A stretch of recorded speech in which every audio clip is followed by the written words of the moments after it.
మంచి ఎక్కడున్నా నేర్చుకోవాలి, చెడు మనలో ఉన్నది వదిలేయాలి.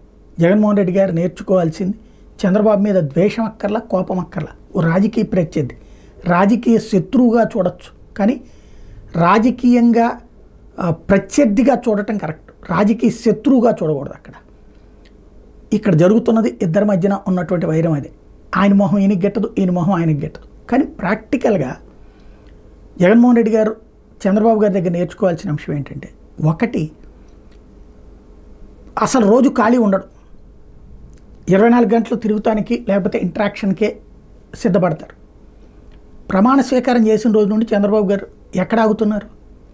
ఓ పక్కన పార్టీని చూసుకుంటున్నారు, ఇంకో పక్కన మంత్రుల సంగతి చూసుకుంటున్నారు, పవన్ కళ్యాణ్ విషయం చూసుకుంటున్నారు, ఇంకో పక్కన రోడ్డు మీదకి ఎక్కేస్తున్నారు. అటు అమరావతి, ఇటు పక్కన పోలవరం. ఇది అదొక వర్కింగ్ నేచర్. చూసే వాళ్ళకి హార్డ్ వర్కింగ్ కనబడాలి. ఇది అవసరం. అంతా సక్రమంగా ఉంది, నేను జరిపిస్తున్నాను అంటే జనం అంగీకరించరు. ఎందుకంటే మనం అధికారులం కాదు, రాజకీయ నాయకులు. రాజకీయ నాయకుడు అది చెయ్యాలి. అది నచ్చే మామూలుగా అయితే నాలాంటికైతే అదే నచ్చుతుంది, కూర్చుని నడిపించడం. కానీ జనానికి మాత్రం ఇది కావాలి. ఇది నెంబర్ 1 పాయింట్. ఇప్పుడు అది నేర్చుకోవాల్సిన అంశం.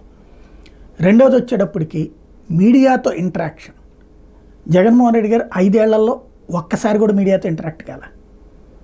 అదే చంద్రబాబు నాయుడు గారు ప్రతి ప్రోగ్రాం దగ్గర ఇన్వాల్వ్ అవుతున్నారు, మాట్లాడుతున్నారు ప్రెస్తో. నేను ఇంతకుముందు కూడా చెప్పాను, ప్రెస్ డార్లింగ్ చంద్రబాబు నాయుడు గారు.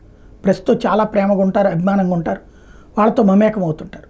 ప్రెస్ ప్రశ్నలు అడగటం, సమాధానాలు చెప్పడం, ఇది అప్పుడప్పుడు వాళ్ళ క్లాసులు కూడా పీకుతూ ఉంటారు. అలాంటిది జగన్మోహన్ రెడ్డి గారు అసలు ప్రెస్ని అవాయిడ్ చేస్తుంటారు. అది ఇప్పుడు బాబు గారిని చూసి నేర్చుకోవాల్సినటువంటి అంశం. హార్డ్ వర్కింగ్ నేచర్, ప్రెస్తో ఇంటరాక్షన్, ఈ రెండు బాబు గారి దగ్గర నేర్చుకోవడంలో జగన్మోహన్ రెడ్డి గారు తప్పేంలే.